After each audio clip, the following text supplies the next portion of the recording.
मैंने अपनी गली में टीन बिछा दी थी और हम उस पर नाच रहे थे फुल पावर। और नाचने के बाद उस टीन में ऐसे कुछ प्लास्टिक के वो होते हैं ना, ऐसे अलग अलग ऐसे झड़ जाते हैं, ऐसे हटा वो कर देते हैं, वो हमारी बॉडी में घुस गए थे, पूरे खुजली हो गई थी।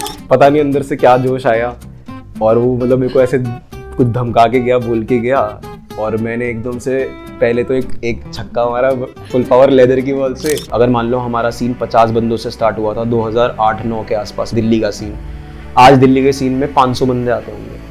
14 साल में हम सिर्फ 450 लोग ही बढ़ा पाए।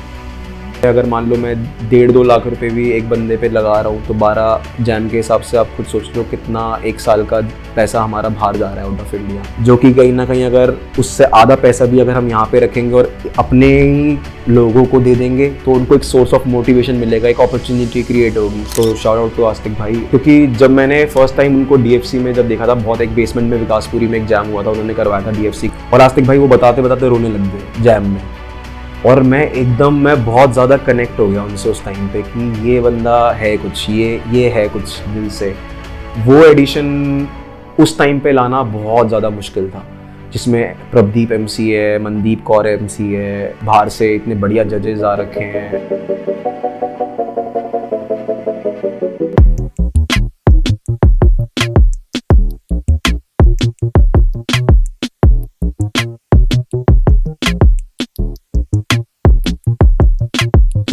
Hello everyone, Namaste. This is Shivarti yet again and welcome to All About Media. आज हमारे साथ एक ऐसे गेस्ट हैं जिनको इंट्रोडक्शन की कोई ज़रूरत ही नहीं है। इनके नाम का मतलब ही है solid rock. He is a hip hop freestyle dancer who is pursuing his art from more than a decade now, and he has represented nationally as well as internationally in a lot of jams. He is not just a freestyle dancer but also a choreographer and an event organizer. Let's welcome Abhibhav Sharma aka Bedrock. Thank you so much. कैसे हो आप? बढ़िया एकदम। और कैसा लग रहा है आज? एक्साइटेड हूँ इंटरव्यू के लिए। मैं भी बहुत ज़्यादा एक्साइटेड हूँ। बहुत सारे क्वेश्चंस है पूछने को एंड आई नो कि बहुत मज़ा आने वाला है आज। फुल पावर पक्का से। मैं सोच तो रही थी कि आपका जैसे जैम आ रहे हैं नो योर रूट्स की इवेंट ऑर्गेनाइजिंग से स्टार्ट करूँगी, बट आई नो कि कहीं ना कहीं ये स्टोरी या ये जर्नी बहुत पीछे से कनेक्टेड है। तो हम एकदम स्टार्ट से स्टार्ट करते हैं। लाइक आप कब हिप हॉप कल्चर से इंट्रोड्यूस हुए? मैं कहूँगा स्कूल में मैं हुआ था इंट्रोड्यूस। स्कूल में एक लड़की थी, she used to go to studio. मैं उस टाइम पे डॉक्यूमेंट्रीज़ देखता था और मेरे को पता नहीं था कि दिल्ली में सीन है या नहीं है, मतलब ऐसा कुछ होता है या नहीं होता। तो मैं उस स्टूडियो में गया फॉर द फर्स्ट टाइम उसके थ्रू, जहाँ पे जिसका नाम डांस ट्रैक्स है, राहुल अरोड़ा वहाँ के इंस्ट्रक्टर हैं। तो मैं कह सकता हूँ कि वो मेरे पहले स्ट्रीट स्टाइल टीचर कह सकता हूँ कि वो हैं। मतलब वो he was in more into choreographies, इतना फ्री स्टाइल में नहीं थे, but he use to give us a space जहाँ पे हम फ्री स्टाइल प्रैक्टिस कर सकें और एज वेल एज हम कोरियोग्राफीज भी प्रैक्टिस कर सकें। तो वहाँ पे मुझे कुछ लोग मिले जिनके साथ मैं मिलके जैम में फर्स्ट जैम में गया। बट उससे पहले भी मैं CP वगैरह के थ्रू या फिर CPs में या फिर अलग अलग जगहों पे साइफर्स वगैरह हल्का फुल्का करता रहता था। बट मुझे इतना क्योंकि मैं बहुत ज़्यादा शाय और इंट्रोवर्ट बंदा था, तो मैं डायरेक्टली किसी के पास गया ही नहीं बात करने के लिए कि जैम कहाँ होता है कहाँ नहीं होता है। तो मैं थोड़ा ऐसे डर के रहता था, पीछे रहता था, इतना जल्दी खुल के नहीं बात कर पाता था इतनी क्विकली। तो वहाँ से मेरा कहीं ना कहीं इस चीज़ का जर्नी स्टार्ट हुआ सीन का। फिर कौन से साल की बात है जब आप बोल रहे हो? आई गेस 2010-11 के आसपास की होगी। I was in I guess 11th class में हूँगा उस टाइम पे मैं, तब की बात है ये। तो वहाँ से ये स्टार्ट हुआ। फिर हाँ, वहीं से चल रही है जर्नी अभी तक, मतलब फ्री स्टाइल की और सब चीज़ों की। ओके, तो आपने जैसे बताया कि आपने स्टूडियो में एक्सप्लोर करना स्टार्ट किया, तो वहाँ से आपकी जर्नी में एज एन हिप हॉप कैसे ऐड हुआ? जैसे अभी आप हिप हॉप कर रहे हो एंड मैंने ये भी सुना है कि आप इससे पहले और स्ट्रीट स्टाइल्स भी करते थे, ब्रेकिंग, आई गेस, पॉपिंग। तो आप थोड़ा सा वो बता सकते हो? मतलब मैं ऐसा बोलूँगा कि वो स्टूडियो में जाके मैंने मतलब बहुत ज़्यादा टाइम नहीं दिया था अपनी आर्ट को, मतलब वहाँ पे मतलब ज़्यादा टाइम नहीं दिया था मैंने, बहुत कम टाइम ही रहा था मैं उस स्टूडियो में, क्योंकि मैं फिर फ्री स्टाइल में ही कम्प्लीटली घुस गया था। मेरा कोरियोग्राफी का इतना मन नहीं था। मैंने जब स्टार्ट किया था तो मेरा pहले से ही बहुत मन था दोनों चीज़ों में, क्योंकि मेरे को मूवमेंट एज अ फ्लो, मतलब वेवी मूवमेंट और बहुत ज़्यादा टॉप रॉक एंड ग्राउंड्स, मतलब फ्रीजेस, ये सब कुछ बहुत ज़्यादा बढ़िया लगती थी। तो आई वाज लाइक कि मेरे को दोनों चीज़ें करनी है कहीं ना कहीं। तो मैंने स्टार्ट ही अपनी journey as a breaker, as a popper करी थी। मतलब मैं जब पहली बार भी जब जैम में गया था तो भी मैंने दोनों कैटेगरी में ही अपना नाम लिखवाया था और दोनों कैटेगरी में गेट डाउन किया था। मेरी लाइफ का फर्स्ट बैटल पॉपिंग का अगेंस्ट टीको था और फर्स्ट बैटल ब्रेकिंग का अगेंस्ट अभी वो रंजन था। तो दोनों ने मुझे धोया था बहुत बुरी तरीके से और ऑफ कोर्स मेरे को उस टाइम पे कुछ आता ही नहीं था उतने अच्छे से, और they were somewhere connected to the scene. वो कहीं ना कहीं तब भी कह सकता हूँ कि आपस में साउथ वाले लोग कनेक्टेड होते थे, साउथ दिल्ली के, और मैं वेस्ट दिल्ली का था, तो मुझे इतना यहाँ पे इतना सीन था ही नहीं कि मतलब एटलीस्ट उत्तम नगर साइड में, इस साइड में, मतलब उस साइड था फियरलेस क्रू वगैरह, बट मैं उनसे इंट्रोड्यूस नहीं हुआ था। तो इस साइड में एक अलग ही सीन था। तो यहाँ पे पार्क्स वगैरह जो थे इस साइड के, जैसे शिव मंदिर मटियाला में, और एक दो पार्क्स थे वहाँ पे थोड़े बहुत लोग फ्रीजेस करते थे, मतलब फ्लिप्स वगैरह प्रैक्टिस करते थे, अलग अलग फ्रीजेस वगैरह प्रैक्टिस कर रहे होते थे। तो मुझे तब वहाँ पे वो मिले थे, वहाँ से मैंने अपना कहीं ना कहीं एक ऐसा स्टार्ट किया था जहाँ पे आई वाज लाइक कि सबको मिल के कुछ करना चाहिए। और मैंने अपनी गली में फ़र्स्ट टाइम साइफर ऑर्गेनाइज करवाया था, एक छोटा सा, और मेरे घर पे कुछ मैं कैसे बताऊँ, एक टीन टाइप की पड़ी थी, मैंने अपनी गली में टीन बिछा दी थी और हम उस पर नाच रहे थे फुल पावर। और नाचने के बाद उस टीन में ऐसे कुछ प्लास्टिक के वो होते हैं ना, ऐसे अलग अलग ऐसे झड़ जाते हैं, ऐसे हटा वो कर देते हैं, वो हमारी बॉडी में घुस गए थे, पूरे खुजली हो गई थी। वो हमारा फर्स्ट एक्सपीरियंस था, बट लेकिन बहुत ज़्यादा ऐसे पागलपन था उसके लिए, तो हम लगे रहते थे कि हाँ नहीं करना है। तो वहाँ से मेरी कहूँगा कि जर्नी स्टार्ट हुई। ये तो मतलब बेसिकली इवन मेरी फर्स्ट बैटल से पहले का ही टाइम है, जब मैं सिर्फ डॉक्यूमेंट्रीज या मूवीज़ देख के ही समझता था डांस को कि कैसे होता है, क्या होता है। तो ब्रेकिंग और पॉपिंग आपने ये डॉक्यूमेंट्रीज से सही करी। मैं लकी फील करता हूँ कि मेरे को फ्रेशेस्ट किड बहुत जल्दी इंट्रोड्यूस हो गई मेरी लाइफ में, क्योंकि आई यूज़ टू सर्च कि भाई hip hop movies, hip hop documentaries ऐसे करके, तो फ्रेशेस्ट किड हो गई, ये प्लैनेट बी बॉय हो गया, और भी बहुत सारी यू गॉट सर्व वगैरह, वो तो मूवीज़ थी जो कमर्शियल थी, but on the same side जो डॉक्यूमेंट्री वगैरह भी थी, और वो सब चीज़ें वो भी मेरे को इंट्रोड्यूस हो गई थी। ऑफ कोर्स उस टाइम पे मुझे इतना डीपली समझ नहीं आया था कि ये बंदा कौन है, वो बंदा कौन है, क्योंकि इतना ज़्यादा मैं नहीं ज़्यादा डेप्थ में जाना चाहता था। बट हाँ, मैं फास्ट फॉरवर्ड कर करके अलग अलग मूवमेंट लेने की कोशिश करता था और इंस्पायर होने की कोशिश करता था। जैसे उसमें मिस्टर एनिमेशन और मतलब मिस्टर विगल्स का एक पार्ट है, उसमें वो कर रहे हैं क्या बोलते हैं, पॉपिंग वगैरह कर रहे थे और सारा कुछ, और फिर फुटवर्क्स थे बहुत डिफरेंट फ्रीजेस थी बहुत डिफरेंट। फिर कुछ चीज़ें मेरे को याद है, जैसे कि they were guys, I don't know, दो ट्विन्स करके थे, they used to go to clubs, और वो उनका एक अपना एक अटायर होता था, कोट पहन के, मतलब हैट वगैरह पहन के और सिगार्स वगैरह पहन के। तो ऐसे करके इंट्रोड्यूस लोग बता रहे थे सब एक दूसरे के बारे में कि ये इसने ऐसा कैसे किया, उसने ऐसा क्या किया, उस टाइम पे ये क्या करता था, वो क्या करता था। तो वो चीज़ें कहीं ना कहीं इंस्पायर कर रही थी, ऐसा था कि अच्छा ऐसा होता है, हमारे इंडिया में भी होता होगा। तो वहाँ से मेरा ये चीज़ स्टार्ट हुआ था, और मेरे को ऐसा कुछ पता नहीं था कि ये दो स्टाइल अलग हैं, क्या है, पहले तो इतना डीपली नहीं पता था। तो बस मेरे को मूवमेंट की वजह से I was very much connected to it. मैं सही बताऊँ तो मैं म्यूज़िकली भी कभी लाइफ में इतना म्यूज़िक से कनेक्टेड नहीं था अपनी लाइफ में कभी भी। इनिशियल मैं कोई ऐसा नहीं था कि मैं म्यूज़िक बहुत सुनता था और मेरे को मज़ा आता था, नहीं। मेरे को भाग दौड़, खेलना कूदना, उछलना, छत से कूद जाना, इधर भाग जाना, उन चीज़ों में पुशअप मारते रहना, है ना, मतलब इन चीज़ों में मेरे को बहुत मज़ा आता था। और तभी मैं अपने गेम्स वगैरह भी अलग अलग ट्राई करता रहता था, बट मेरे को लगा कि नहीं, ये मेरे लिए सही है, ये मेरे को एक चीज़ लग रही है जो हाँ ये मेरे लिए ही है, मुझे लगता है। तो वहाँ से मेरी ये जर्नी स्टार्ट हुई थी फ्री स्टाइल की। तो उस टाइम पे आपके साथ like I would say hood में कौन कौन लोग थे, लाइक पॉपर्स और ब्रेकर्स? उस टाइम पे मेरे साथ, जैसे मैं बता रहा हूँ, ये वाला फेज़ जिसमें मैं अपने घर के आसपास साइफ़र खुद से करवाता था, यहाँ पे नवादा वगैरह में, तो उस टाइम पे मैं बोलूँगा कि यहाँ के ही लोकल लड़के वगैरह थे। अभी तो इतना नहीं है वो एक्टिव। एक है द स्टील करके है, वो लड़का he is into calisthenics now, वो मुंबई रहता है। वो मुझे भी पता है, उससे मैं कहीं ना कहीं कनेक्टेड हूँ, बाकी लोगों से इतना कनेक्टेड नहीं हूँ अभी। बट उसके बाद मेरे स्टूडियो के थ्रू मेरे को धनंजय एक है और एक मनदीप करके एक बंदा था, ये दोनों मेरे को स्टार्टिंग में मिले थे, जिनके साथ मैं ट्रैवल करता था थोड़ा बहुत। और मेरे को सीपी के साइफर्स के थ्रू उत्कर्ष करके एक लड़का था, वो मिला था। आई गेस रॉ ब्रेकर्स का क्रू का है वो, I guess, I don't know, मैं गलत भी हो सकता हूँ इसमें। और फिर मैं जब कॉलेज में आया तो मेरे को हॉट शॉट वगैरह ये सब मिले। फिर धीरे धीरे मैं आस्तिक से इंट्रोड्यूस हुआ, आस्तिक के साथ उठना बैठना हुआ, डीमन के साथ उठना बैठना शुरू हुआ, मतलब कनेक्शन बना, बॉन्डिंग बनी, बातें स्टार्ट हुई, बातचीत। फिर वाईडी वगैरह, जिगजैग, इनके साथ थोड़ा बहुत स्टार्ट हुआ। तो यहाँ से मैं कहूँगा कि हल्की फुल्की जर्नी स्टार्ट हुई। फिर मेरे को सुशांतो मिला।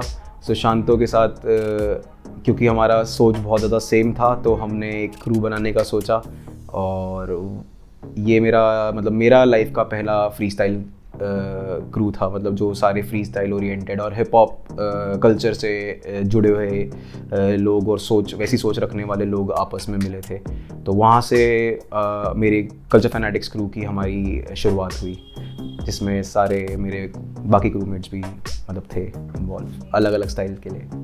तो ये transition hip hop free style में कैसे हुई? क्रू बनने के बाद, या क्या वो ट्रिगर था कि आपने पॉपिंग से आप हिप हॉप फ्री स्टाइल में ट्रांजिशन? जब ये सब कुछ चल रहा था, इसके साथ साथ मेरा कॉलेज का भी चल रहा था। तो कॉलेज में हमें कोरियोग्राफीज, हाँ, तो उसमें अब ऐसा होता है कि अब अलग अलग स्टाइल सीखने पड़ते हैं, हाउस भी, वैकिंग भी, क्रम भी।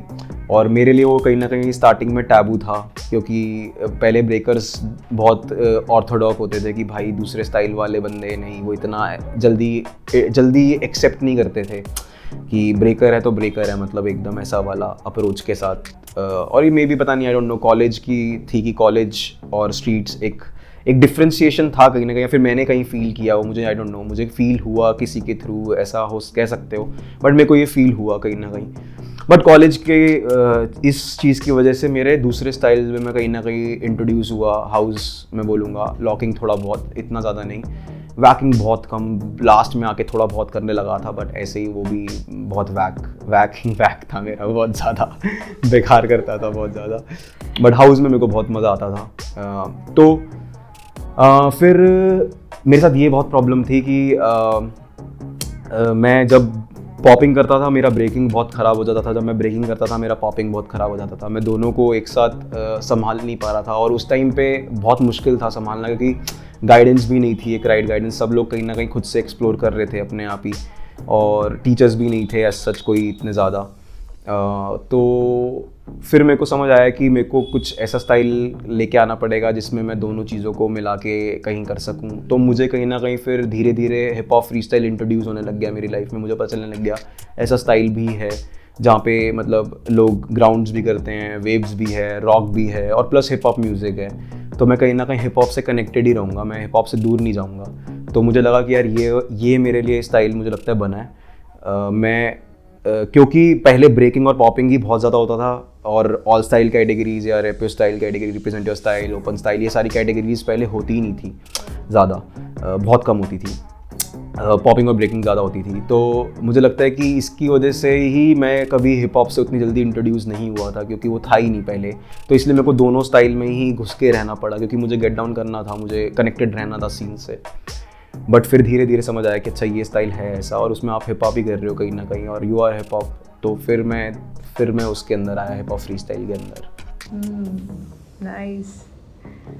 मैं सोच रही हूँ आपसे क्या पूछूं इसके आगे का सवाल, क्योंकि आपकी जर्नी में बहुत कुछ रहा है, लाइक पॉपिंग से लेके हिप हॉप से लेके लॉकिंग, आई थिंक बहुत ज़्यादा वर्सेटैलिटी हाउस भी।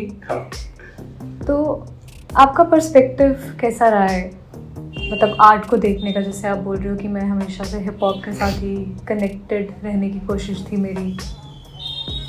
या मैं सही बताऊँ तो पहले तो मैं बहुत टाइम तक आर्ट, मतलब वो कहते हैं ना कि तुम्हें एक्ट करना पड़ेगा, तुम्हें जो बनना है, मतलब तुम्हें वॉनबी बनना पड़ेगा पहले इनिशियल डेज में। मतलब जैसे याद है ना, मतलब हमने टोपी उल्टी पहन ली, टेढ़ी सी और रुमाल बांध लिया स्टार्टिंग में, 2011-12 का फेज़ होता था, और ऐसे फ़ोटो खिंचवा ली।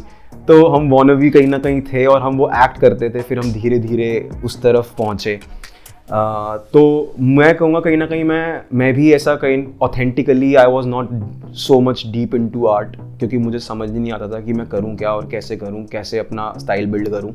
मैं दोनों साइड भाग रहा होता था और दोनों साइड में भी मेरे को अपने फाउंडेशन इतने पता नहीं होते थे। बट मेरे को एक चीज़ पता थी कि देयर इज़ समथिंग इन मी जो मुझे कहता है कि तू कुछ कर सकता है इस चीज़ में, और है तेरे पास कुछ है, मतलब एक डिफरेंट।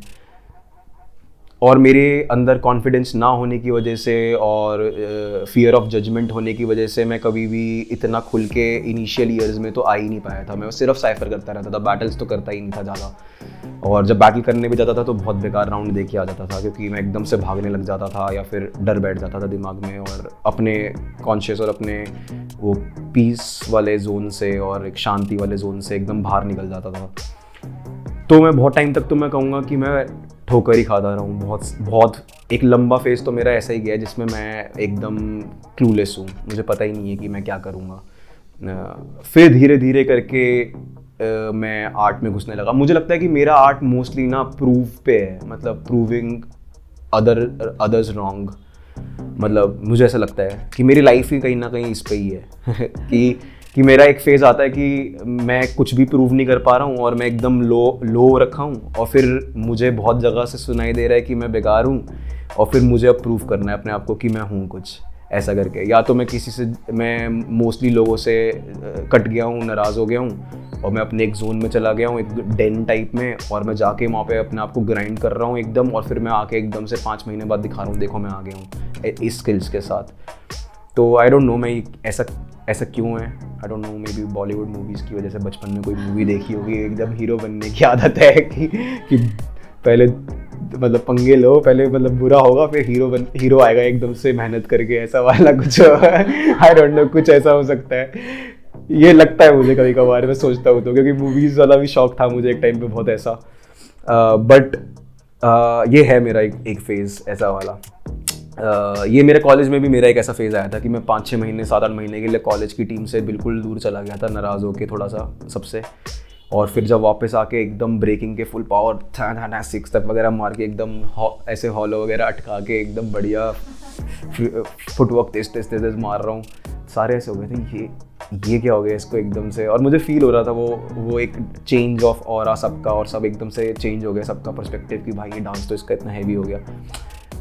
तो वो फेज़ ने मेरे को मिलाया था एक्चुअली में कि अच्छा ये है तू, मतलब ये तेरी आर्ट है। जब तू 5 महीने अलग से अपने साथ बैठा हुआ है, जब तू पूरा सोच के कर रहा है, चीज़ें समझ के कर रहा है, तब तू है कि हाँ ये मेरा तो आई गेस 2014 के आसपास ये वाला फेज़ था मेरा, छोटा सा फेज़ था एक बहुत।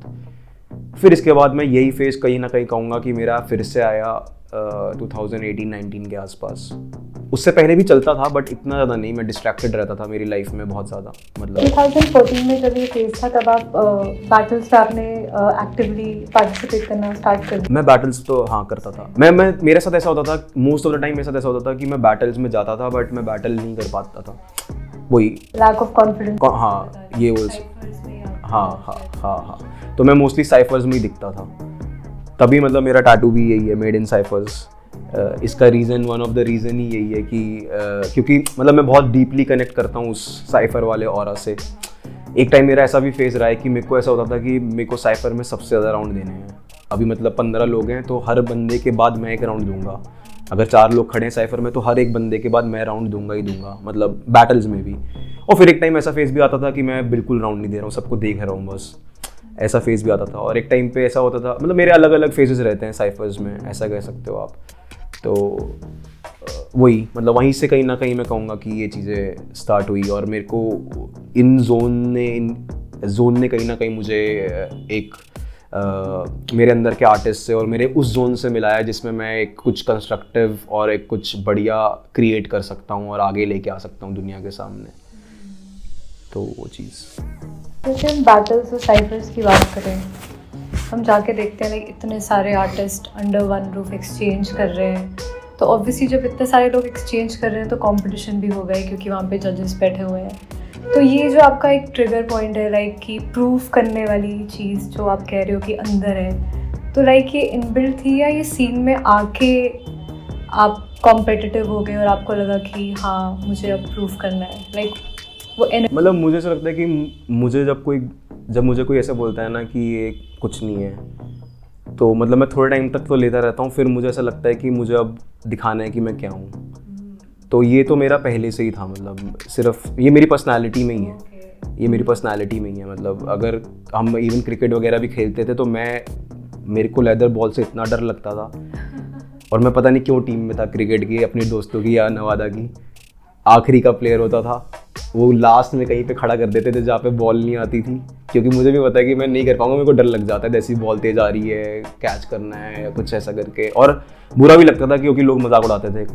पर एक टाइम पे जैसे क्रिकेट में भी एक टाइम पे ऐसे आया था कि एक लड़का है विश्वजीत करके, वो बहुत तेज़ बॉलर था यहाँ का, और हमारे को कुछ रन चाहिए थे और मैं आखिरी बचा था, हमारी टीम पूरी आउट हो चुकी थी, मैं आखिरी में आया था बिल्कुल, अभी अच्छे खासे रन चाहिए थे, और पता नहीं अंदर से क्या जोश आया, और वो मतलब मेरे को ऐसे कुछ धमका के गया, बोल के गया, और मैंने एकदम से पहले तो एक छक्का मारा फुल पावर लेदर की बॉल से, और फिर एक और बार फिर ऐसे वो सारे ऐसे हो गए, ये क्या हो गया एकदम से, फिर 2-3 रन वगैरह भाग के, फिर शॉट वॉट लिए, रन वन लिए, भाग के बहुत तेज, ऐसे एक्साइटमेंट हो रही कि अच्छा अब पता चल गया कि कैसे करना है, क्योंकि वो फोकस आ गया कि अब मुझे समझ आ गया है फोकस, अब मेरे को डरना नहीं है, अब तो प्रूव करने वाली बात आ गई है।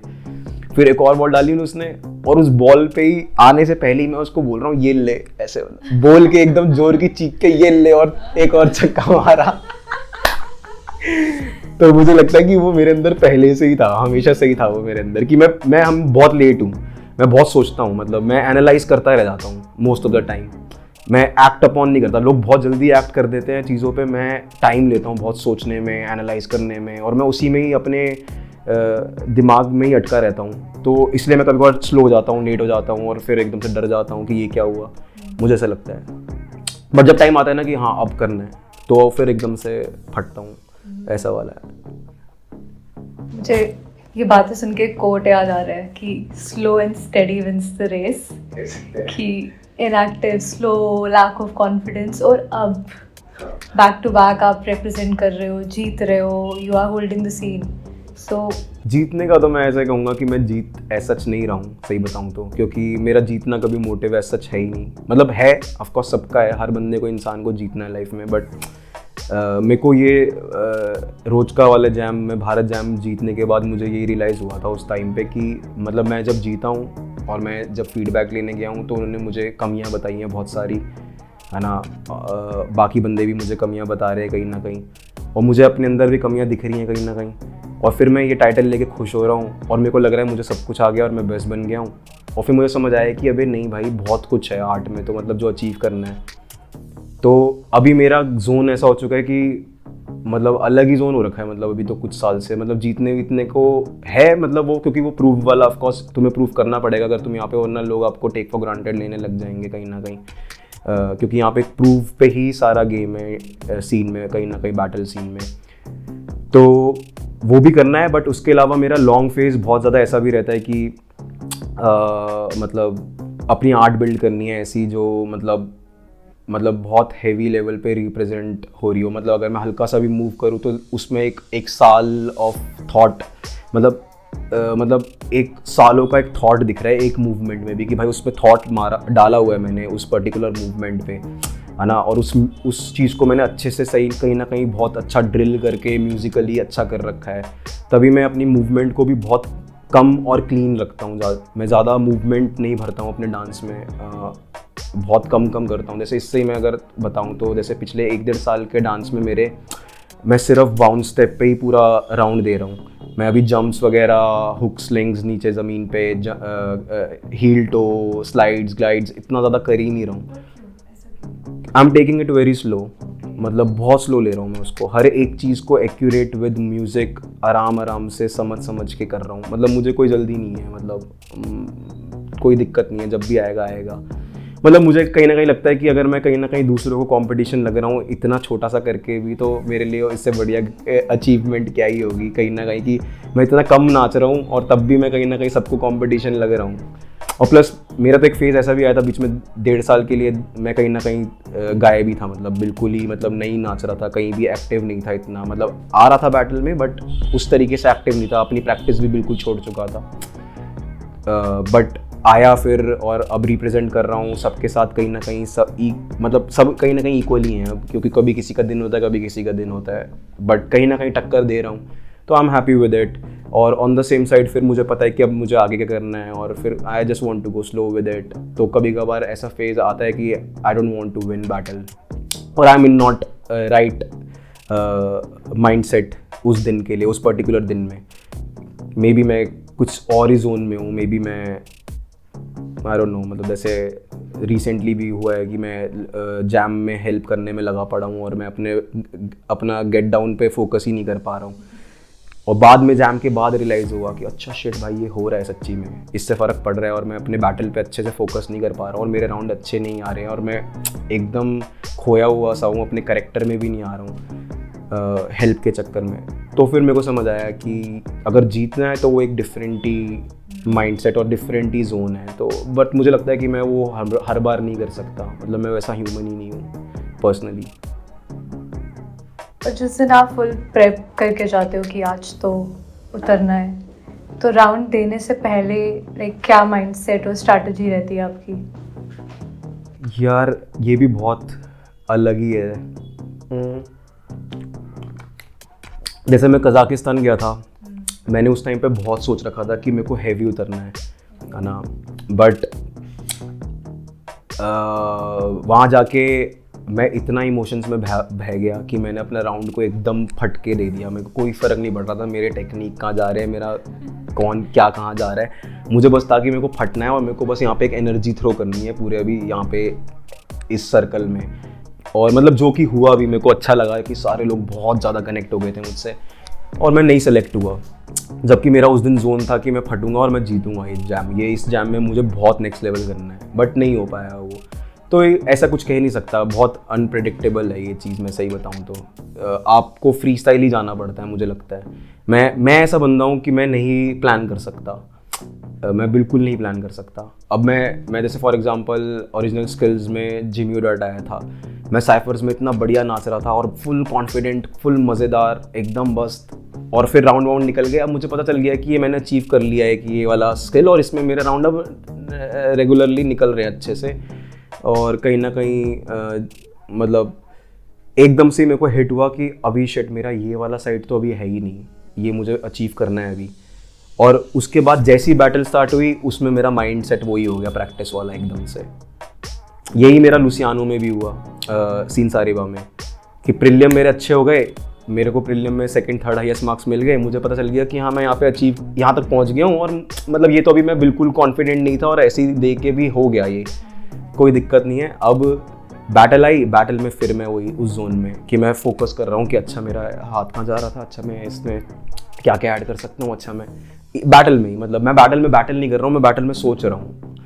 तो ये मेरा एक जोन है कहीं ना कहीं, मतलब, और जिससे मुझे कोई दिक्कत नहीं है, मुझे मज़ा आता है इसमें। मतलब मुझे लोगों की जजमेंट से जो डर था एक टाइम पे वो एकदम निकल चुका है। अब ऐसा हो गया कि कोई फ़र्क ही नहीं पड़ता है, मतलब मैं एकदम अलग हो गया हूँ, मतलब तो मुझे अच्छा लगता है, कोई दिक्कत ही नहीं है, मतलब ऐसा वाला सीन है अब तो। फिर आप फेलियर्स को कैसे लेते हो, लाइक पर्सनली? रोके सब निकाल दिया। या तो नाच दो बहुत सारा और अगले जोन के लिए कॉन्फिडेंटली उठ जाओ, या तो एक बारी में अच्छा खासा रो दो बस बैठ के मस्त एकदम, कोई दिक्कत नहीं है। मतलब कज़ाकिस्तान वाला जैसे था उसमें तो मैं रो गया था, हाँ उसमें तो मैं बहुत रोया, बट फिर एकदम से रो के उसी टाइम पे बोल भी रहा हूँ कि कोई नहीं करूँगा, रोते रोते बोल रहा हूँ, एकदम अलग ही जोन हो रखा है एकदम। तो ये मेरा जोन है मतलब। और मतलब मुझे अब समझ आ गया कि जो मैं अचीव करना चाह रहा हूँ ना, और जो मैं बनाना चाह रहा हूँ, उसमें मेरे को बहुत फेलियर्स आएंगे, बहुत सारे फेलियर्स आएंगे। और मेरी लाइफ में मुझे ये भी समझ आ गया कि मेरे को उसके चक्कर में कभी कभार ईगो भी बहुत आएगी, और वो भी मेरा फेलियर का रीज़न बन सकती है कहीं ना कहीं। तो वो भी मेंटेन रखना, उसको भी लो रखना, मतलब बहुत सारी चीज़ें हैं जो मैं अभी ट्राई कर रहा हूँ साथ साथ सही करने की अपनी पर्सनालिटी में, क्योंकि नाम बेडरॉक है और बेडरॉक का मतलब ही वही है कि हाँ ग्राउंडेड, और नाम ही इसलिए रखा था मैंने कि मैं कितना ऊपर चले जाऊँ बट ग्राउंडेड रहना, इसलिए बेडरॉक। हाँ वो याद रहे, नाम मेरा हमेशा मुझे बोले कि भाई तू नीचे रहे, तो इसलिए वही वो ईगो को भी कंट्रोल करना, वो सब चीज़ें। इसके अलावा जैसे आप टीचिंग भी करते हो, कोरियोग्राफी भी, सो प्लस जो भी अपकमिंग फ्री स्टाइल डांसर्स है सीन में, लाइक आप क्या एडवाइस देना चाहते हो उनको अपने एक्सपीरियंस से? कोरियो का तो मेरा एक अलग ही एक्सपीरियंस है, सही बताऊँ तो वो मेरे को 2000 मतलब मैं जब कॉलेज में फर्स्ट ईयर, कॉलेज में ही नहीं मैं स्कूल टाइम से कहीं ना कहीं कोरियोस करने लग गया था। कॉलेज एनुअल फंक्शंस वगैरह में मैंने कोरियो कर दी थी अपनी, स्कूल की करवाई थी। मेरे को डांसिंग सेंसेशन ऑफ स्कूल भी मिला था अवार्ड उस टाइम पे, वो मेरे लिए अचीवमेंट थी। ऐसा लग रहा था कि अब फाइनली मैं जाना जा रहा हूँ दुनिया में, अब मैं किसी चीज़ के लिए जाना जा रहा हूँ, ये मेरे लिए थी शायद, ऐसा करके वो था।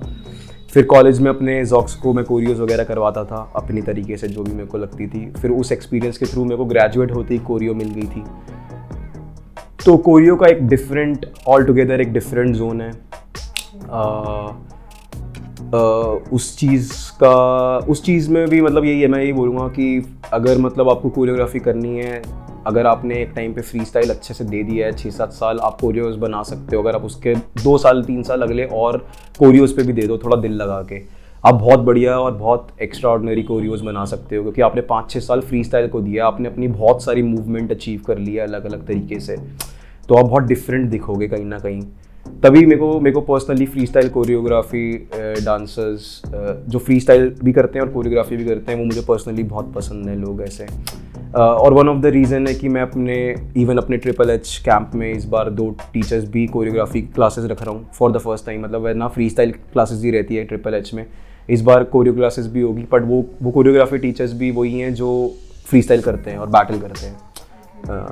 इसलिए ताकि वो जो कनेक्शन है अंडरग्राउंड से और जो एक फीलिंग से फ्री स्टाइल की, वो अचीवेबल हो।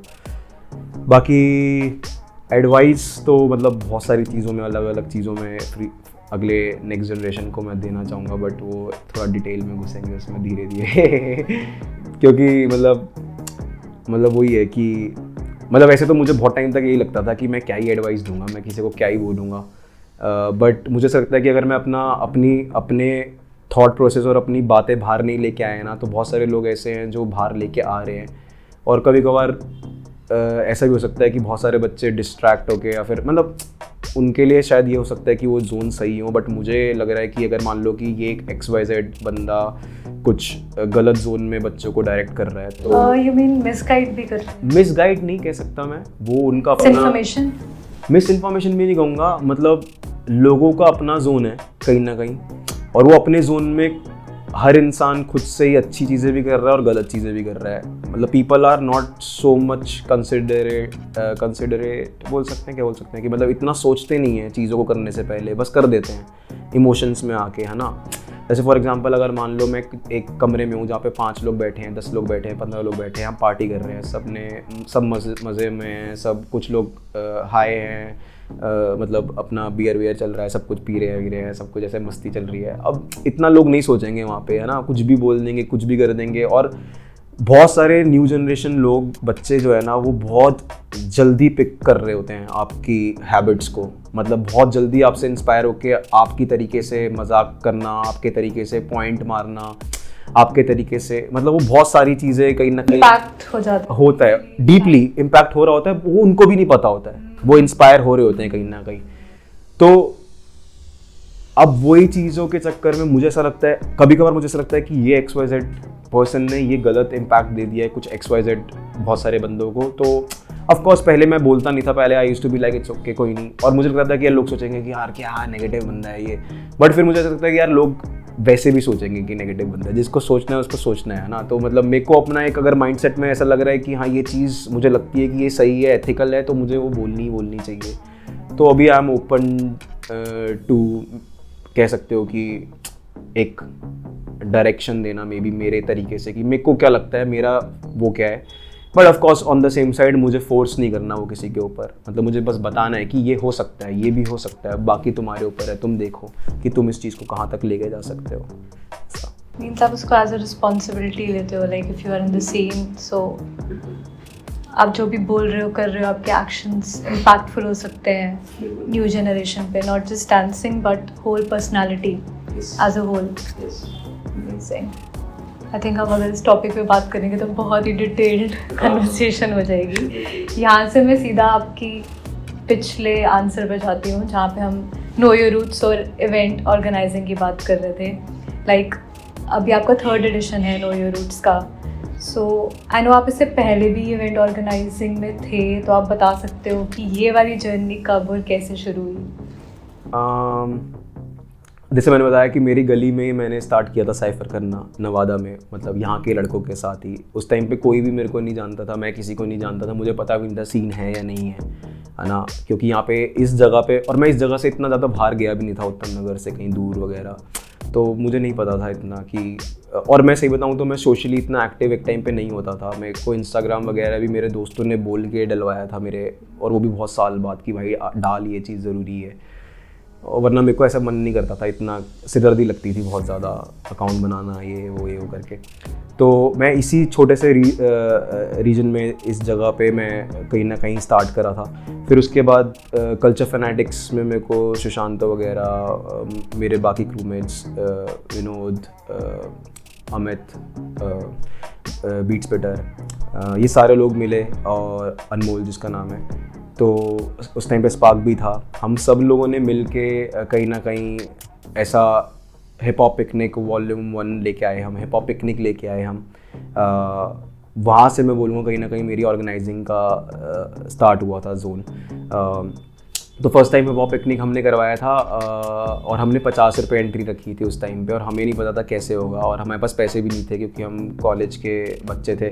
मैंने अपने पापा से उधार लिया था कि मेरे को पैसे उधार दे दो, मुझे जैम करवाना है। तो उन्होंने बोला ठीक है कोई नहीं, उन्होंने मेरे को उधार दिया और हमने जैम करवाया, और लकीली उसमें 150-200 बंदे आ गए, मतलब, और हमें बल्कि थोड़ा सा प्रॉफिट ही हो गया, बल्कि हल्का फुल्का 2-3 हज़ार रुपये उस टाइम पे हुआ था। बट हमारे लिए वो भी ऐसा था कि और नाइस यार, हमें एक्सपेक्टेड नहीं था। फिर सेकेंड एडिशन आया, उसमें भी हमने ऐसे किया, वो भी बहुत अच्छा गया। फिर थर्ड एडिशन आया, उसमें दिमाग में आया कि पूल पार्टी करवाते हैं। पूल पार्टी करवाई। पूल पार्टी का ऐसा सीन था, उसमें कम से कम हमारा 1.5 लाख रुपये लग रहा था, और उस टाइम पे कॉलेज के टाइम पे 1.5 लाख रुपये हमारी जेब में किसी के भी नहीं था, तो पता ही नहीं था कैसे करेंगे। तो वो नॉर्मल कंपटीशन था या बैटल? कौन सी कैटेगरीज थी? पॉपिंग और ऑल स्टाइल और ब्रेकिंग। पॉपिंग और all style, breaking I guess नहीं था, मुझे याद नहीं है, भूल गया इतना डीपली में गुस्सा नहीं, मैं तो भाग रहा था इधर उधर। तो वहाँ पे मेरे दिमाग में आया कि अब कि ये भाई पैसे कैसे करें, अब हमारे पास पैसे नहीं है, क्या करेंगे भाई, जैम कैसे करवाएंगे। तो मेरे दिमाग में एकदम से आया कि हम ऐसा कर सकते हैं कि हम पासेस लेके, जैसे पार्टी होती है ना, क्लब पार्टीज़ वगैरह, वैसा कर सकते हैं।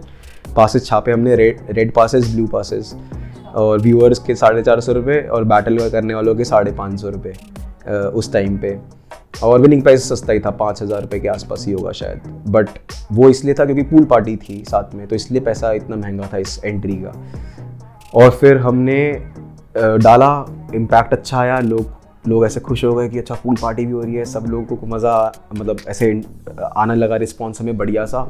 फिर अब हमें था कि हम पासेस कैसे बांटेंगे, तो मैंने जैसे मेरे क्रूमेट्स ने, हम सब ने ऐसे कुछ पासेस अपने अपने पास रख लिए, सब पे नंबर लिखे, सब पे स्टैम्प साइन वाइन मार दिए कि इससे इतने लोग, इतने से नंबर से इतना नंबर इसके पास गया, इतना नंबर, ऐसा करके हमने मेट्रो पे जाके 20 बंदों को पास दे दिया एक साथ ही बुला के।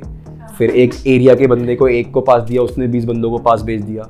फिर कहीं से पैसे आ रहे हैं, हमने वेन्यू बुक कर दिया, कहीं से पैसे आ रहे हैं, हमने स्पीकर बुक कर दिया। ऐसे करके हमने पूरा 1.5 लाख का जैम करवा दिया, मतलब विदाउट लॉस, बढ़िया जैम हो गया।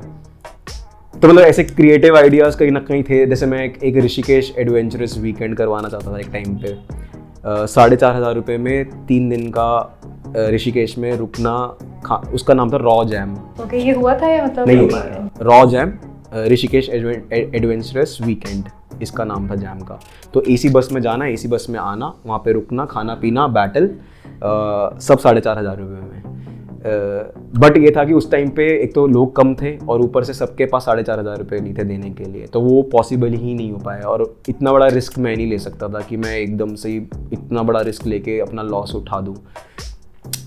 फिर ऐसे ही स्लैप जैम सबको, बहुत सारे लोगों को पता ही है कि चार संडेज तक चला था। एग्जीबिशन बैटल हुई थी, किसी से कोई पैसे नहीं लिए थे, ओपन एंट्री थी स्ट्रीट्स पे, विनिंग प्राइजेस थे 5-5 हज़ार रुपये, छोटे छोटे प्राइजेस थे 200, 500, 1000। बढ़िया तरीके से रखा। स्लैप पॉपकॉर्न ने हमें स्पॉन्सर किया था, मतलब मैंने आइडिया दिया था उनको कि ऐसा ऐसा कर सकते हैं हम। तो ये जो मनी आपने विनर्स को दिया ये भी स्पॉन्सर्ड था, बट मेरी जेब से भी ऑफ कोर्स जाता था उस टाइम पे, क्योंकि हर चीज़ मैं उनसे नहीं ले सकता। मेरे को कुछ चीज़ें, क्योंकि उनका भी एक सर्टन बजट होता था, तो मेरी जेब से भी जाता था। वन ऑफ द रीज़न कि मैं इनिशियल डेज़ में अपने 2014, 15, 16, 17 के आसपास में ज़्यादा ट्रैवल नहीं कर पाया आउट ऑफ दिल्ली बैटल्स करने के लिए, उसका रीज़न था कि एक तो कोरियोग्राफी साइड में कॉलेज का कि मैं उनके साथ इन्वॉल्व था, और दूसरा कि मैं बैटल करवाता था, उसके लिए मेरे को पैसे सेव करने होते थे। तो मैं उसको अपने ट्रैवलिंग पे खर्च नहीं कर सकता था, क्योंकि मेरे पास उस टाइम पे कॉलेज के हिसाब से पैसे, कॉलेज के बाद इतने पैसे थे ही नहीं कि मैं अपने पापा से मांगना नहीं चाहता था उस टाइम पे। तो वो चीज़ थी। मेरे को अभी भी याद है, मैंने अपने कॉलेज के फ्रेंड्स को बोली थी ये बात कि जब मेरा आइल्स एग्ज़ाम हो गया था, मेरे को बाहर जाना था आउट ऑफ इंडिया आइल्स देके, बट मैंने उनको ये बोला था कि मैं नहीं जाऊँगा, मैं यहाँ पे रह के ही अपना सीन भी बढ़िया करूँगा, अपना आर्ट बढ़िया करूँगा, क्योंकि मैं वो नहीं कर सकता हूँ, मुझे नहीं करना जॉब वॉब कुछ साल के लिए और वहाँ जाके फिर नाचूँ, वो चीज़ें नहीं करनी। मैं यहाँ पे रहूँगा, और प्लस जो मेरी सोच है, जो मुझे लगता है कि ये जो मैं करवाया है अभी तक जैम्स वगैरह, वो मैं आगे कंटिन्यू करना चाहता हूँ और सीन को कंट्रीब्यूट करना चाहता हूँ। तो ये चीज़ थी। मतलब मुझे लगता है कि मेरे को आस्तिक भाई ने कहीं ना कहीं बहुत कनेक्ट किया इस चीज़ में। तो शाउट आउट टू आस्तिक भाई, क्योंकि जब मैंने फर्स्ट टाइम उनको DFC में जब देखा था, बहुत एक बेसमेंट में विकासपुरी में एक जैम हुआ था, उन्होंने करवाया था DFC का। आई डोंट नो, मैं एडिशंस, मैं जैसे बोलता हूँ कि मैं बहुत लॉस्ट बंदा था, ना मैं एडिशंस जानता हूँ, ना मैं कुछ जानता हूँ, नंबर कुछ नहीं पता मुझे। DFC बहुत ही एक फेमस ड्रामा है। बिल्कुल, और लेना भी चाहिए, बनता है बिल्कुल। तो वो बंदे ने उस टाइम पे किसी की डॉक्यूमेंट्री दिखा रहा था, किसी OG पॉपर की, और वो बंदे के पास पैसे नहीं थे रहने के लिए, मतलब उसको बहुत प्रॉब्लम आ रही थी अपनी लाइफ में, बाहर का OG था कहीं का। और आस्तिक भाई वो बताते बताते रोने लग गए जैम में, और मैं बहुत ज़्यादा कनेक्ट हो गया उनसे उस टाइम पे कि ये बंदा है कुछ, ये है कुछ दिल से, मतलब। और फिर मेरे को समझ आ गया था कि यार है कुछ सीन है यहाँ पे। फिर उन्होंने जब DFC करवाया था एक, जिसके बाद वो DFC कभी आया नहीं है, वो वाला एडिशन जिसमें उनको बहुत लॉस हो गया था, वो एडिशन उस टाइम पे लाना बहुत ज़्यादा मुश्किल था, जिसमें प्रभदीप MC है, मनदीप कौर MC है, बाहर से इतने बढ़िया जजेस आ रखे हैं, इतना बढ़िया वेन्यू है, इतनी अच्छी लाइटनिंग, इतना अच्छा सब कुछ, म्यूज़िक सिस्टम इतना हैवी। और उस टाइम पे पैसे का, करेंसी का कुछ पंगा पड़ रहा था, डिमोनेटाइजेशन वगैरह, आई गेस वो उसी टाइम पे ही था। तो उनको बहुत सारे लोग आ नहीं पाए थे जैम में, और बहुत कुछ हो गया था, पंगा पड़ गया था, तो उनको बहुत ज़्यादा लॉस हो गया था। और मुझे ऐसा लगता है कि उस टाइम पे कम्युनिटी को एक्चुअली में उनकी हेल्प करनी चाहिए थी, साथ रहना चाहिए था, क्योंकि वो बंदा कम्युनिटी के लिए ही सारी चीज़ें करता था। जितना मैंने देखा है, उसने कभी किसी से एक्स्ट्रा पैसे नहीं लिए। जितनी बार भी मैं उनके घर गया हूँ, उन्होंने भाई अपनी जेब से पैसे निकाल के खिलाया पिलाया लोगों को, बढ़िया घर पे खाना बना के खिलाया है बढ़िया। तो वो बंदा कहीं ना कहीं डिज़र्व करता था कि उसको उस टाइम पे सपोर्ट करें सब लोग, अपनी जेब से पैसे दे दें, भले सारे लोग मिल के कुछ एक कंट्रीब्यूट कर दें, क्योंकि उसके लिए वो शायद 1.5-2 लाख रुपए बहुत ज़्यादा होगा एकदम से। और कुछ थोड़ा सा भी अगर कंट्रीब्यूट करके हम वो कर देते तो आई गेस वो सस्टेन होता आज तक। तो मुझे लगता है कि वो चीज़ लोगों की तरफ से वो सपोर्ट नहीं आया। मे बी कुछ XYZ रीजंस हो सकते हैं, आई डोंट नो, कुछ भी हो सकते हैं कि लोगों की बनती नहीं थी उनसे, या कुछ भी हो सकता है जो कि आई कैन अंडरस्टैंड होता है। बट मेरे को पर्सनली लगता है कि यार जो लोग ना क्या करते हैं ना, बहुत जैसे मैं पर्सनली इस चीज़ में बहुत बिलीव करता हूँ कि मेरा जो पर्सनल इमोशंस हैं वो मेरे इस कम्युनिटी और इस चीज़ से बहुत डिफरेंट है ना। मैं पर्सनली ये बिलीव करता हूँ। जैसे अगर मान लो मेरे पैनल में मुझे जज बिठाने हैं या फिर आर्टिस्ट लाने हैं, तो मैं ट्राई करूँगा कि जो डिज़र्विंग है मैं उनको ही लेके आऊँ, है ना। मैं ऐसा नहीं कि इससे मेरी बनती नहीं है तो मैं इसको लेके नहीं आऊँगा, मैं इसको अपने HHH में या फिर नोई रूट्स में काम नहीं दूंगा। मतलब मैं ऐसा नहीं हूँ, मेरा इमोशन वहाँ पे मैं मार देता हूँ, क्योंकि वो कम्युनिटी वाला साइड है। कम्युनिटी में जो डिजर्विंग है उसको वो मिलना चाहिए, चाहे वो बंदा फिर कैसा भी हो, क्या भी हो, है ना, मतलब ऐसा करके। तो वो ही चीज़ मुझे लगता है कि कहीं ना कहीं मेरी सोच है। और आई थिंक आस्तिक भाई ने बहुत सारी कॉन्ट्रीब्यूशंस करी है उस टाइम पे, अपने एक टाइम पे, और I respect him for that. और कहीं ना कहीं वो जैसे चीज़ है कि भाई बिना सोचे समझे दिल लगा के कम्युनिटी को देना, वो मुझे कहीं ना कहीं आस्तिक भाई मेरे लिए इंस्पिरेशन बने हैं उस चीज़ के लिए। मेरे मन में था वो हमेशा से, पहले से ही, जैसे हिप हॉप पिकनिक 1 वगैरह हमने करवाया था कहीं ना कहीं, बट उनके साथ कनेक्ट होके कहीं ना कहीं और ऐसा लगा कि यार नहीं, ऐसे और भी बंदे हैं, तो हमारी सोच बहुत मिलती थी। आई डोंट नो वो मुझसे कभी इंस्पायर हो या नहीं हुए, मुझे नहीं पता, वो आज तक उन्होंने कभी बोला नहीं है ऐसे, बट मतलब मैं उनसे इस चीज़ में इंस्पायर हुआ हूँ, क्योंकि वो कहीं ना कहीं आप जब एक सेम रूम में होते हो आप होते ही हो एक दूसरे से इंस्पायर, तो वही चीज़। And again I can understand अगर वो नहीं भी बोलते हैं कि वो कभी मुझसे इंस्पायर हुए हैं, या फिर कोई इंसान नहीं बोलता, क्योंकि पर्सनली मैं बताऊँ तो मेरे पापा ने आज तक मुझे नहीं बोला कि तू बढ़िया कर रहा है लाइफ में, जो कि मैं समझ सकता हूँ कि ऐसे लोग हैं। इवन मैं भी ऐसा हूँ, मैं बहुत जल्दी अप्रिशिएट नहीं करता हूँ लोगों को, बहुत खुल के कमेंट्स नहीं करता हूँ, खुल के शेयर नहीं करता हूँ लोगों की वीडियोज़ पे। और उसका रीज़न यही है कि I want to see them grow slowly. मैं नहीं चाहता कि मैं उनको किसी एक फेज़ में ऐसे में हाइप कर दूं जहाँ पे एकदम से वो फिर डिस्ट्रैक्ट हो जाए कि अब हाइप मिल गई, अब तो बढ़िया हो गया, उनको जल्दी मिल गया एकदम से। मैं चाहता हूँ कि वो अपना टाइम ले और देखें करते हुए। और आई नो कि जो अच्छा कर रहा है वो कर रहा है, आई नो कि जो बुरा कर रहा है वो कर रहा है, वो पता चलता है, सबको पता होता है। बस ये है कि मेरा एप्रिसिएशन क्या होता है कि किसी की काम में, किसी की लाइफ में उनको जाके पीछे से हेल्प कर देना, मे बी एक कॉल करके बस बोल देना कि तू भाई बढ़िया है, फुल पावर कर, लेट्स गो, या फिर हाल चाल पूछ लेना। That is my contribution and appreciation towards that person. मैं पर्सनली इंस्टाग्राम वगैरह पे इतनी जल्दी खुल के एप्रिसिएशन नहीं दिखाता हूँ। पर्सनल टच पे और ज़्यादा बिलीव करते, लाइक थ्रू एक्शंस सब क्या ऐड ऑन कर सको उनकी लाइफ वैल्यू ऐड कर सकता हूँ मैं, मतलब वही चीज़। मतलब मेरे को ऐसा लगता है कि मैं कहीं ना कहीं बहुत सारी चीज़ों में टचवुड ब्लेस्ड हूँ। मतलब अपने घर की तरफ से मेरे डैड की मेहनत की वजह से उन्होंने एक घर बिल्ड किया, एक चीज़ बिल्ड करी।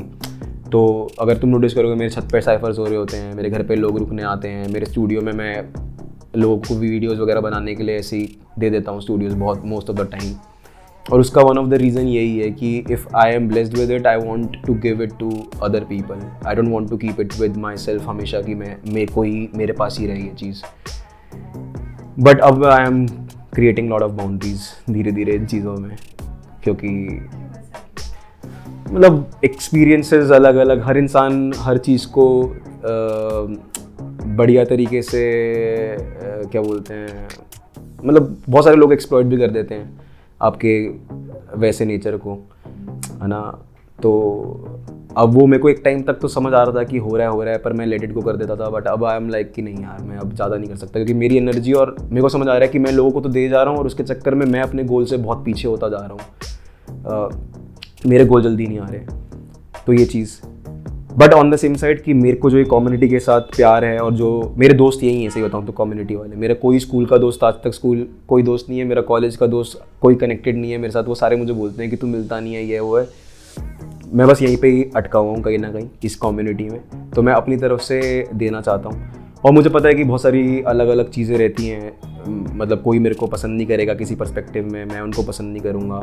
बट उस सब को हटाते हुए मैं कहीं ना कहीं, जैसे ट्रिपल एच ले आया हाई ऑन हिप हॉप, तो मैं ऐसी चीज़ें लेके आता रहना चाहता हूँ अलग अलग, और जैम्स के थ्रू, और अपने जैसे मैं पार्टीज़ करवाता था टेरेस पे, हिप हॉप पार्टीज़ वगैरह होती थी, सारे हिप हॉप डांसर्स को बुला के एग्जीबिशन बैटल करवा दी, मज़े करवा दिए, सब ने चिल कर लिया साथ में। वो सब चीज़ें मैं करवाना चाहता था हमेशा से, और वो मेरे को लगता है कि मेरा कहीं ना कहीं इस साइड ऑफ कॉन्ट्रीब्यूशन है टूवर्ड्स कम्युनिटी।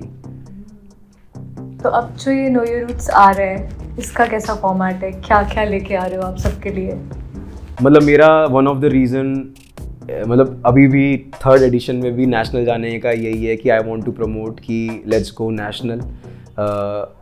अगर हम 1.5-2 लाख रुपए बाहर के आर्टिस्ट पे खर्च रहे हैं, जो कि कम्प्लीटली इट्स ओके। मतलब अगर आप साल में खुद सोचो, अगर साल में 13 जैम हो रहे हैं, 12 जैम हो रहे हैं जो इंटरनेशनल हो रहे हैं, मान लो अगर वो 13 जैम 12 जैम मैं हटा दूँ और 6 जैम इंटरनेशनल और 6 जैम नेशनल बड़े लेवल पे करवा दूँ, तब भी बढ़िया ही है, कोई दिक्कत नहीं होएगी, है ना। बट अभी 12 जैम इंटरनेशनल हो रहे हैं। अगर मान लो मैं 1.5-2 लाख रुपए भी एक बंदे पे लगा रहा हूँ तो 12 जैम के हिसाब से आप खुद सोच लो कितना एक साल का पैसा हमारा बाहर जा रहा है आउट ऑफ इंडिया, जो कि कहीं ना कहीं अगर उससे आधा पैसा भी अगर हम यहाँ पे रखेंगे और अपने ही लोगों को दे देंगे तो उनको एक सोर्स ऑफ मोटिवेशन मिलेगा, एक अपॉर्चुनिटी क्रिएट होगी और उससे नेक्स्ट जनरेशन को भी मौका मिलेगा कि अच्छा हाँ यार यहाँ पे काम है, मतलब यहाँ पे अपॉर्चुनिटीज़ हैं, बढ़ रही हैं अपॉर्चुनिटीज़। तो वो चीज़ को लाने के लिए मेरा वन ऑफ द रीज़न था ट्रिपल एच को नेशनल रखने का, अभी भी 3rd एडिशन में भी। यूजुअली अगर आप नोटिस करोगे देयर इज़ अ पैटर्न कि लोग 1 एडिशन 2 एडिशन के बाद इंटरनेशनल हो जाते हैं, हाँ mostly jams. But I don't want to go international अभी भी, बट मैं जाऊंगा। मतलब एक टाइम ऐसा आएगा जब मैं एक इंटरनेशनल, एक नेशनल, 1 साल इंटरनेशनल, 1 साल नेशनल ऐसा रखूंगा, क्योंकि I want to bring a balance. मैं बंदा ही बैलेंस वाला हूँ। बट 3rd एडिशन तक भी नेशनल रखने का रीज़न वही था, वन ऑफ द रीज़न कि ये। और जो मैं इस बार लेके आ रहा हूँ उसमें मैं यही बोलूँगा कि जैसे हमारे जैम में 3 MCs हैं, 3 DJs हैं, है ना। अब मैं चाहे तो एक है नाम आप अभी डिस्क्लोज तो नहीं करना चाहूँगा मैं, पोस्टर्स का वेट करते हैं। तो मैं चाहे तो 1 MC या 2 MC भी रख सकता था, या 1 DJ भी रख सकता था, 2 DJ भी रख सकता था और उनको पैसे ज़्यादा दे सकता था, एक ही को, 2 को ही, है ना। पर मैंने क्या किया कि 1 को ज़्यादा देने की जगह थोड़ा कम करके अमाउंट 3 को दे दिया, है ना। 2 जज 3 जज हिप हॉप में बिठाने की जगह जैसे लास्ट ईयर हमने 5 जज बिठाए, तो अगर मैं 3 जज बिठाता तो इन 2 का पैसा भी मैं इनमें डिवाइड कर सकता था और इनको ज़्यादा पैसा मिल जाता। बट मेरे को ये नहीं करना था, मेरे को ऐसा करना था कि इन सबको थोड़ा थोड़ा कम मिल रहा है भले ही, बट 5 को काम मिल रहा है, 5 को पैसा मिल रहा है एक तरीके से जजमेंट का। और 5 लोग अगर बैठेंगे ऐसे पैनल पे तो नए लोग बहुत जल्दी दिखेंगे 32 में, टॉप 32 में, क्योंकि 5 तो बढ़िया आर्टिस्ट जो बैटल में हमेशा टॉप पे रहते हैं वो ऊपर स्टेज पे बैठे हुए हैं जज करने के लिए। तो मीन्स कि ज़्यादा लोगों को अपॉर्चुनिटी, हाँ, प्लस और लोग आएंगे, बिकॉज अगर इतने टीचर्स हैं उनसे जो बहुत सारे लोग उतरते नहीं है इसलिए क्योंकि वो सोचते हैं इतना ट्रैवल करके जाऊंगा मैं हार जाऊंगा यार, इतने बड़े आर्टिस्ट तो बैटल में उतर रहे हैं, मैं तो इतना पैसा खर्च कर रहा हूँ। तो उनको एक तरीके से मोटिवेशन मिलेगी कि यार ये सारे तो स्टेज मतलब जज ही कर रहे हैं और उतरेंगे तो है नहीं, तो हम नए हैं तो लेट्स गो, शायद हम आगे दिखें। तो इसलिए उनको एक मोटिवेशन मिलेगा आने का, है ना। और फिर धीरे धीरे नए बंदे, अब जैसे अगर मान लो इंडिया का जैम में अगर बोल रहा हूँ और अगर इंडिया के सारे आर्टिस्ट आ रहे हैं, हम नॉर्थ ईस्ट वेस्ट साउथ सारी जगह से आर्टिस्ट बुला रहे हैं और जजिंग पैनल में भी सारे ही बिठा रहे हैं, सारी स्टेट्स के ऑलमोस्ट, हाँ अलग अलग, हाँ। तो जो बेस्ट, अब मैं ऐसा नहीं बोलूँगा बेस्ट, वो बेस्ट इसलिए क्योंकि वो ट्रैवल भी करते हैं, रिप्रेजेंट भी करते हैं और भी बहुत सारे लोग हैं जिनसे XYZ रीजन की वजह से हम इस बार नहीं अपने पैनल में ला पाए या कुछ भी हो सकता है। और भी अच्छे लोग हैं आर्टिस्ट, बट ये वाले आर्टिस्ट मुझे लगता है कि और बढ़िया हैं। और जो हमारे shout out to every artist जो भी हमारे पैनल में आए हैं इस बार, क्योंकि कहीं ना कहीं आई एम श्योर वो बाहर ज़्यादा अमाउंट लेते होंगे और हम लोग आपस में एक दूसरे के साथ थोड़ा थोड़ा कम अमाउंट करके एक दूसरे के इवेंट्स में बैठ रहे हैं। इसी तरीके से ही आई थिंक सीन बढ़ेगा कहीं ना कहीं, क्योंकि that's how we supporting each other. हम ऐसे बड़ा अमाउंट एकदम से अपने दोस्तों को भी नहीं बोल दे रहे हैं, हम उनको कम रेट में जजमेंट कर रहे हैं। तो शाउट आउट टू एवरीवन जो ऐसे कर रहे हैं। बहुत सारे लोग इस पे भी मजाक उड़ाते हैं कि अरे कम बजट कम है, ये है वो है, इस बात के बारे में बोलते हैं सीन में। पर आई थिंक इतना भी नहीं परेशान होना इस चीज़ में भाई, क्योंकि अभी सीन हमें बढ़ाना है, अभी कुछ बड़ा नहीं है हमारा सीन। हम खुश हो रहे हैं बहुत ज़्यादा, पर जैसे मैं बोलता हूँ ये चीज़ मैं बताता हूँ आपको। जैसे अगर मान लो हमारा सीन 50 बंदों से स्टार्ट हुआ था 2008-9 के आसपास, मान लो 9 के आसपास दिल्ली का सीन, आज दिल्ली के सीन में 500 बंदे आते होंगे। 14 साल में हम सिर्फ 450 लोग ही बढ़ा पाए हैं, जो कि कुछ भी नहीं है मतलब देखा जाए तो हमें बहुत ज़्यादा बढ़ाना है सीन अभी, बहुत ज़्यादा। और वो तभी बढ़ेगा जब हम एक दूसरे को समझेंगे, हम ऑर्गेनाइजर्स के लॉस को समझेंगे। आई कैन अंडरस्टैंड, हम मतलब हेल्प करेंगे एक दूसरे की, आई गेस, तो वो चीज़ से बढ़ेगा। तो यही है, पहले I was very open to it, now I am also having certain boundaries अब एक्सपीरियंस के थ्रू, क्योंकि मैं अब सबको एनर्जी उतनी खुल के नहीं दे सकता हूँ हर जगह। तो अब मैं भी अब बाउंड्रीज बना रहा हूँ, बट मैं ट्राई करता हूँ जब मेरा ट्रिपल एच वाली बात आए तब मैं एकदम वो बाउंड्री ब्रेक करके सब डिजर्विंग वंस को कहीं ना कहीं पैनल वगैरह पे बिठा दूँ। और इस बार 1-on-1 में 7 जज बैठेंगे। हाँ 5 नहीं है 7 जज है इस बार 7 जजेस है इस बार, सारी जगह से, साउथ से भी है, ईस्ट वेस्ट नॉर्थ पूरा। और कौन सी कैटेगरी होगी? 1-on-1 hip hop, 2-on-2 hip hop, 1-on-1 रेपियो स्टाइल जिसमें 5 जजेस होंगे अलग अलग स्टाइल्स के सारे, और HHPL hip hop premier league. और क्या क्या आप इंक्लूड कर रहे हो अपने इस बार के इवेंट में? आई एम श्योर कुछ बहुत सारे सरप्राइजेज होंगे इस बार के इवेंट में। अभी तक तो वही है कि HHPL पे मैं बहुत ज़्यादा एक्साइटेड हूँ HHPL के लिए, क्योंकि फर्स्ट टाइम हम ऐसा कुछ करवाने वाले हैं कि ऑक्शन, लाइव ऑक्शन होगा, और ऑनलाइन नहीं होगा इस बार, ऑफलाइन होगा। वहीं पे बैठ के वहीं पे ही प्रीलिम्स होंगे, वहीं पे ही टॉप 20 लोग सेलेक्ट होंगे। Last time I think online हुआ था प्रीमियर लीग, इस बार हम लाइव। और लास्ट टाइम हमने बस उनके पिछले साल की परफॉर्मेंस के हिसाब से उनको मार्क्स दिए थे, इस बार हम उनको प्रीलिम्स के हिसाब से मार्क्स देंगे। तो ऑडियंस करेगी ये या एक जज होगा, सिंगल जज, क्योंकि मतलब एक सिंगल पर्सपेक्टिव ही हम चाहते हैं इसमें। तो एक सिंगल जज होगा, उसने वो 20 लोग सेलेक्ट करेंगे प्रीलिम में से। अब उन 20 में से 4 लोग को 50 में से मार्क्स मिलेंगे। पहले तो 20 लोग सेलेक्ट होंगे, 20 लोग का साइफर होगा, उन 20 लोग का। उन 20 लोग के साइफर में से 4 लोग जो सबसे अच्छा साइफर कर रहे होंगे, उन 4 लोग को 50-50 में से मार्क्स मिलेंगे। फिर बाकी 16 को 10-10 में से मार्क्स मिलेंगे। और फिर ये 50 वाला, जैसे मान लो 45 मार्क्स मिले एक को, तो वो यहाँ पे 7 वाला है, 7 एक 16 10-10 में से 7 एक को मिले हैं, वो उसको लेना चाहता है, वो कह रहा है मैं इसको लूँगा, दूसरा कह रहा है मैं इसको 8 में लूँगा। फिर करते करते उसका 7 से 10 तक पहुँच गया है अमाउंट। तो जैसे 45 वाले ने 10 में इसको खरीद लिया था, वो उसके 35 रह जाएंगे पूरा। हाँ, और ये ऑफलाइन वहाँ बैठ के होगा पूरा बढ़िया तरीके से। तो इसके लिए हम एक्साइटेड हैं। बाकी आई होप आई विश कि लोग इस बार टर्न अप करें बढ़िया से, क्योंकि ये सारा का ये स्पॉन्सर्ड नहीं है जैम, और हाँ स्पॉन्सर्ड नहीं है बिल्कुल, 1 रुपया भी कहीं से हम लेते नहीं है। लास्ट टाइम कम से कम हमारा 7.5 लाख रुपए का बजट था, और वो हमने खींचा है किसी तरीके से, और हमने एक्स्ट्रा चीज़ें दी हैं। इस बार और बजट बढ़ रहा है, तो we just need huge support from everyone. Heavy support आएगा तभी हम ये चीज़ क्रिएट कर पाएंगे। और इसको क्रिएट करने का वन ऑफ द रीज़न हमने बता दिया है कि हम जो वो इकोनॉमी को सेट करना चाहते हैं कहीं ना कहीं पैसों के साथ भी, और दूसरा एक ऐसा एनवायरनमेंट क्रिएट करना चाहते हैं जिसमें हम दिखा रहे हैं कि यार देखो ये सब कुछ हो सकता है। छोटी छोटी चीज़ें, डिटेल्स, जैसे सारे आर्टिस्ट को हमने लास्ट टाइम लॉकेट्स दिए थे, है ना, तो वो इतना एक्सपेंसिव हो जाता है कहीं ना कहीं।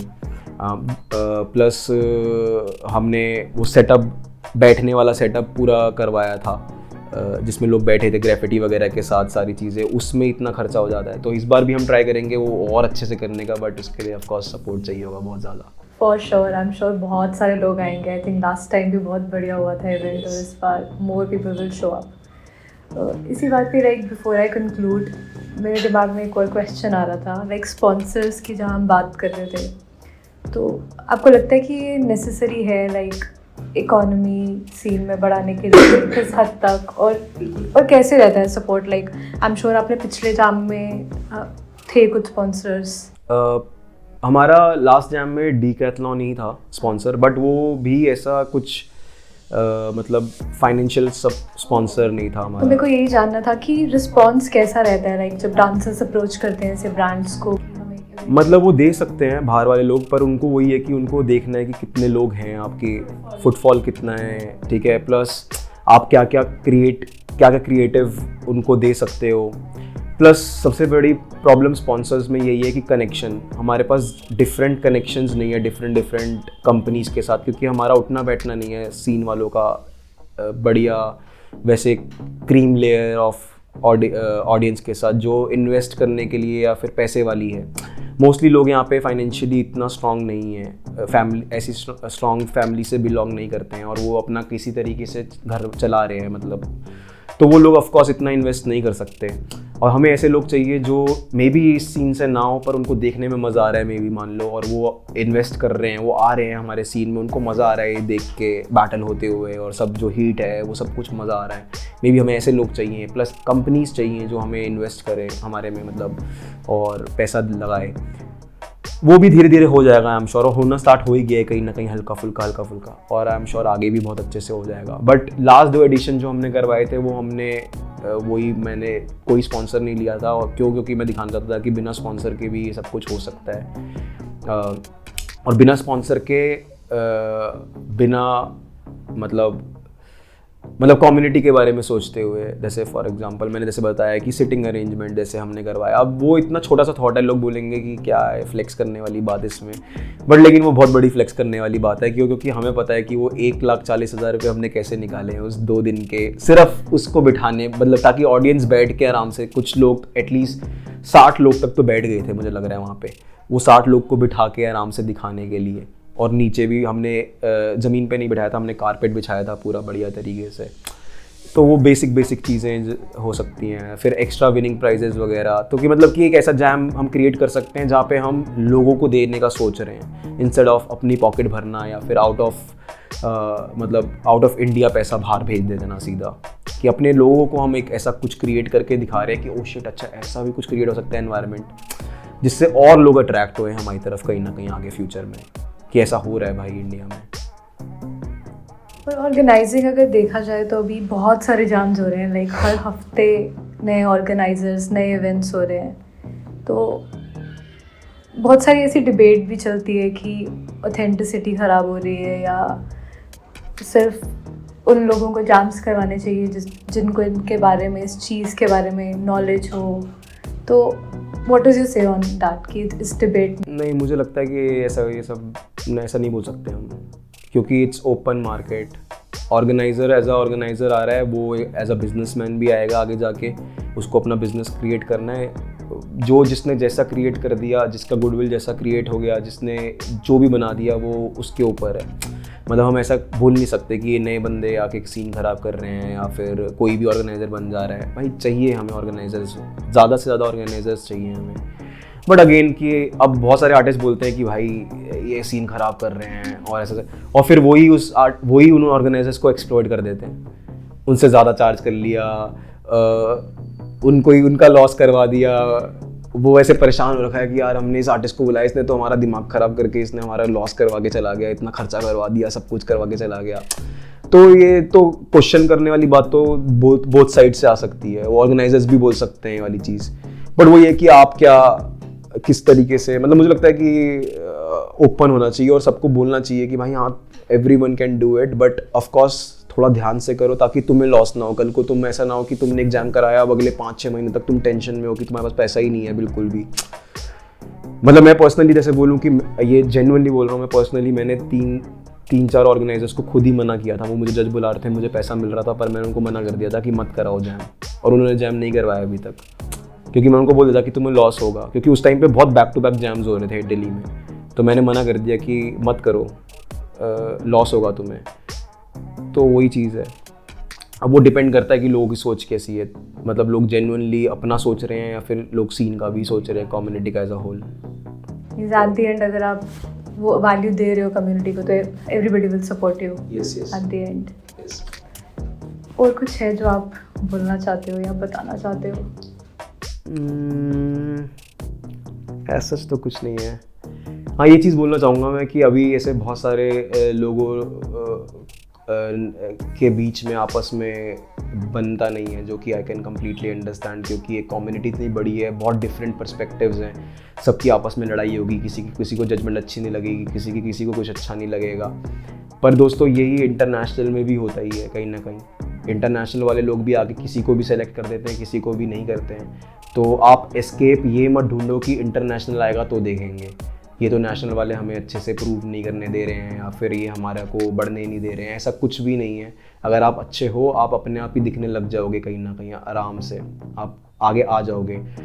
दूसरी चीज़, जो भी पर्सनल खुंदस वगैरह है उसमें अपनी कम्युनिटी को डाउनग्रेड, मतलब नीचे डिग्रेड वगैरह नहीं करो। दूसरों के सामने ऐसे मत बोल दो कि भाई ये ऐसा नहीं है, वो वैसा नहीं है, ऐसा नहीं है। We are representing our community. सब जगह हर कम्युनिटी में लड़ाइयाँ होती हैं, उसको एकदम ओपनली बाहर खुल के नहीं लेके आते हैं, ऑनलाइन नहीं लेके आते हैं, मैं भी ट्राई करता हूँ कि मैं ना लाऊं, बहुत ज़्यादा हो जाता है तो मेरे को लेके आनी पड़ जाती है, बट मैं ट्राई करूँगा कि मैं आगे कभी भी ना लाऊं, मैं पीछे कॉल करके डायरेक्टली बात कर लूँ। और ये होगी, ये हमेशा रहेगी, क्योंकि बहुत सारे डिफरेंट पर्सपेक्टिव्स हैं, बट ट्राई यही करो कि हम इंटरनली ही इस चीज़ को किसी तरीके से संभाल रहे हैं। अगर आपको किसी की जजमेंट पसंद नहीं आ रही है, अगले 5 साल में सबको पता चल जाएगा कि उसकी जजमेंट कैसी है, वो आपके टूवर्ड्स बायस्ड है या सबके टूवर्ड्स बायस्ड है, या फिर वो जजमेंट ही नहीं कर पा रहा है, कौन किस में जजमेंट में अच्छा है। वो 5-6 साल में सबकी इमेजेस अपने आप क्रिएट हो जाती हैं उनके एक्शंस की वजह से। You just keep on doing yourself, अपना बेस्ट करो, ट्राई करो कि अपने नेशनल अपने रीजन के जगह पे साइफर्स ज़्यादा से ज़्यादा करवाओ, बैटल्स करवाओ और लोगों को जोड़ो फ्री स्टाइल में, और पूरा एक ऐसा अलग अलग जगहों पे छोटे छोटे शहरों में क्रिएट करो जिससे कहीं ना कहीं एज अ होल पूरा इंडिया का सीन एक टाइम बाद बहुत बढ़िया और बहुत हैवी हो जाए, क्योंकि अभी हमें इस चीज़ की बहुत ज़रूरत है, कहीं ना कहीं यूनाइट होके एकदम फटने की एक साथ। ये लेट्स गो। आई थिंक मैं यहीं पे कंक्लूड करूँगी ये कन्वर्सेशन, और मुझे तो बहुत मज़ा आया आज, बहुत कुछ सीखने को मिला, इतनी सारी इंसाइट्स और इतनी सारी इंफॉर्मेशन कि I am overwhelmed truly. I hope कि आपको भी मज़ा आया हो। फीलिंग इज म्यूचुअल, मुझे भी ये चीज़ लगा, मुझे बहुत मज़ा आया। Thank you for your time. We are blessed to have you. Thank you so much. Thank you guys.